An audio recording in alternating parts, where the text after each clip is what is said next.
de todo esto desde que sé hasta que no sé, yo veo que antes yo creía que era una tara lo que tenía, ¿no? Y ahora, pues quizás los científicos, los especialistas, ven que es como una especie de don, ¿no? Que los artistas desde el siglo XVIII, Baudelaire, Rimbaud, Scriabin, Kandinsky, ¿no?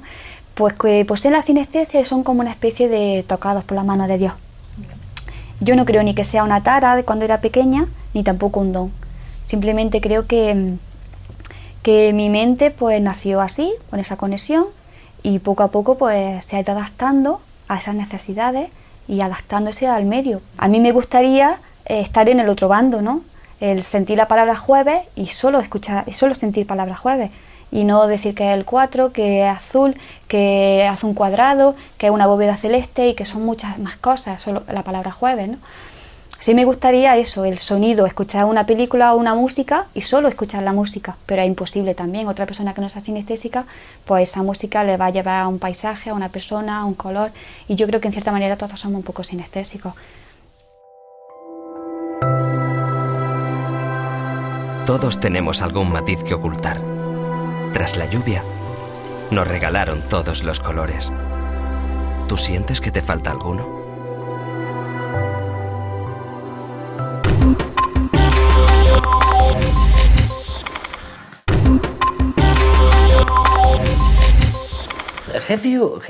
Y mientras investigabas, ¿has pensado alguna vez que podría haber más de 5 sentidos?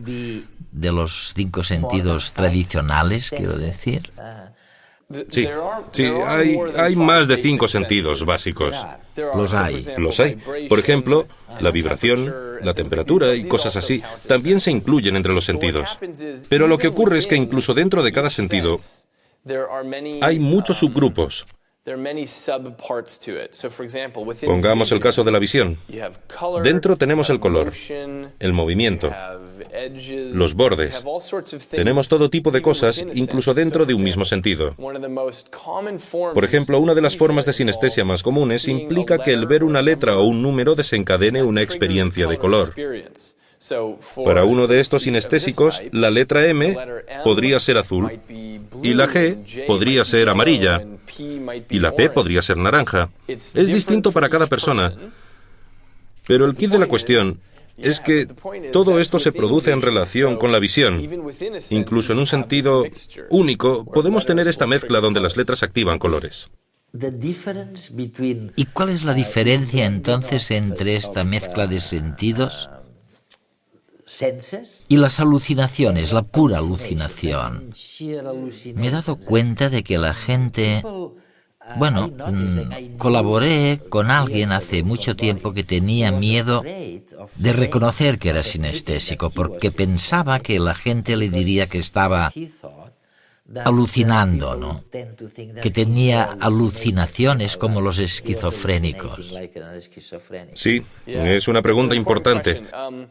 Resulta que la sinestesia es distinta de la alucinación porque en esta última crees en algo que está realmente ahí y puede bloquear tu visión. Pero con la sinestesia sabes que es interno. Cuando ves el número 8, hay una experiencia de color, pero sabes que solo es interno, en el ojo de tu mente. Así que no es lo mismo que la alucinación. Si un sinestésico lee el periódico, te puede decir, sí, las letras son negras. No le cabe la menor duda de que las letras son negras, pero en su mente al mismo tiempo vive una experiencia de color. O sea que ellos mezclan. Quiero decir, el hecho de que vea colores de una forma no le impide ver la realidad, ¿no? Con o sin colores. La realidad puede ser lo contrario. Eso es, exacto. Te puede decir que las letras son negras y tener una experiencia interior. ¿Ves alguna ventaja desde el punto de vista de la evolución?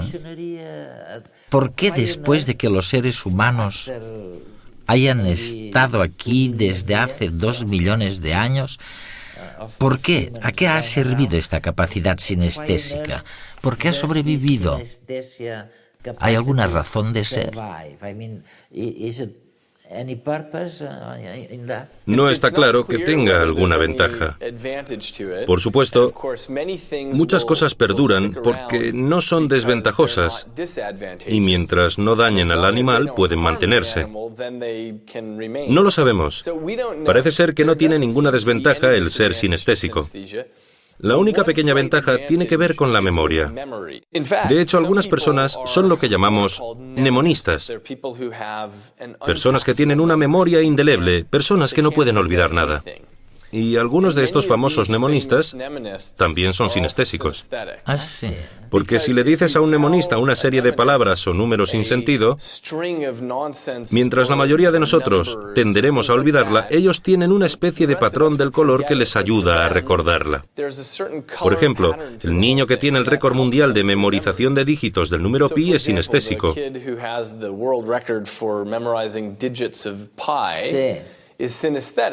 Con los números, recuerda colores y paisajes, colores y formas.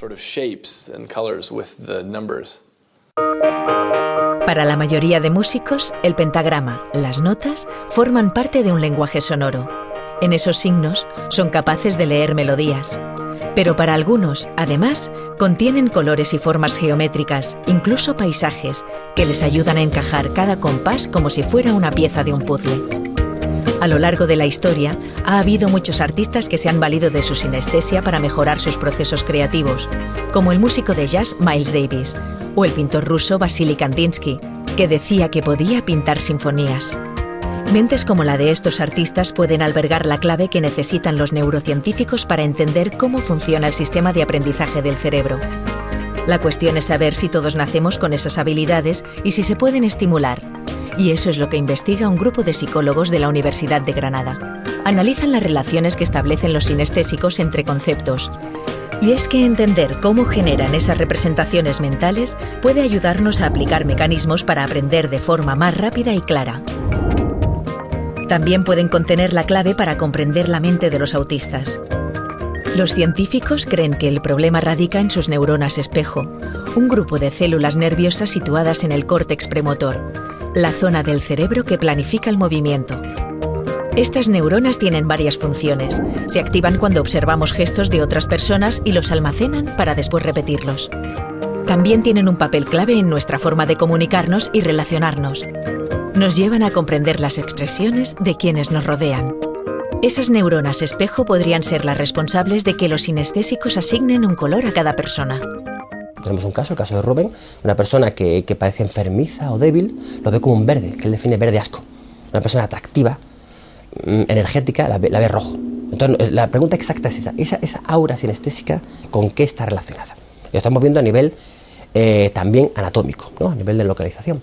Y hay como tres posibilidades. Como, al fin y al cabo, si veo una persona, me fijo mucho en su cara, la expresión de la cara. Las caras se procesan en el lóbulo temporal, ¿de acuerdo? Pero al mismo tiempo, al ver a la persona, también detecto una emoción. Las emociones se procesan y se viven pues, a un nivel pues, límbico, ¿no? La amígdala, la zona límbica. Nosotros hemos estado comprobando y hemos visto que en cambio la aura sinestésica no tiene tanto que ver ni con un área, ni con la otra. Parece que tiene más que ver, nuestros resultados preliminares muestran que tiene más que ver con los neuronas espejo. Realmente, ¿dónde se produce esa aura sinestésica? Ese color que procede de cómo percibe una persona. Creemos que tiene que ver con esas neuronas espejo. Los cerebros sinestésicos están hiperconectados y son capaces de establecer asociaciones entre conceptos que, en principio, parecen distantes, como sonido y color, grafema y color, o emociones y color. Y de entre todas las percepciones sinestésicas, el color es la más común. Nosotros creemos que quizá a la base de que eso sea así es el hecho de que el módulo del color, la percepción del color, es algo filogenéticamente más moderno que la percepción sin color. Es decir, si tú haces a través de las especies, pues las especies más evolucionadas son las que tienen una percepción de color. Y bueno, algunos estudios muestran que el color es como algo adquirido en la evolución del sistema perceptivo de una forma tardía. Es decir, el módulo del color es algo que se ha filogenéticamente se ha incorporado a la modularización cerebral más tarde que otros tipos de atributos. Y obviamente el módulo de procesamiento de forma de número y letra, obviamente probablemente ni siquiera tengamos un módulo filogenéticamente, sino que algo que se adquiere, hay un módulo a lo mejor que se termine especializando en eso, puesto que la adquisición de la lectura en términos filogenéticos es muy reciente. Es difícil pensar que genéticamente ya venimos predispuestos para tener ese tipo de módulo. El hecho de que el color como la dimensión más común y los grafemas, ¿no? La forma de palabras, letras y números, sea lo que más se interconecte, probablemente sea porque filogenéticamente son áreas cerebrales que no se han terminado todavía de independizar. Quizás en algunos cerebros esos módulos estén más compartimentalizados que en otros, pero todos tenemos ese tipo de asociaciones, aunque inhibidas. Quizás, si fuéramos capaces de activar esas conexiones, podríamos aumentar nuestra capacidad perceptiva y disfrutar de experiencias sensoriales mucho más ricas. Lo que estoy haciendo ahora es sacar a la luz el gen de la sinestesia, es decir, estoy recopilando familias en las que la sinestesia entra en el árbol familiar y busco sus orígenes genéticos. Se trataría del primer ejemplo de la genómica perceptual, en la que intentamos ver cómo pequeños cambios en el genoma hacen que la gente vea la realidad de forma diferente.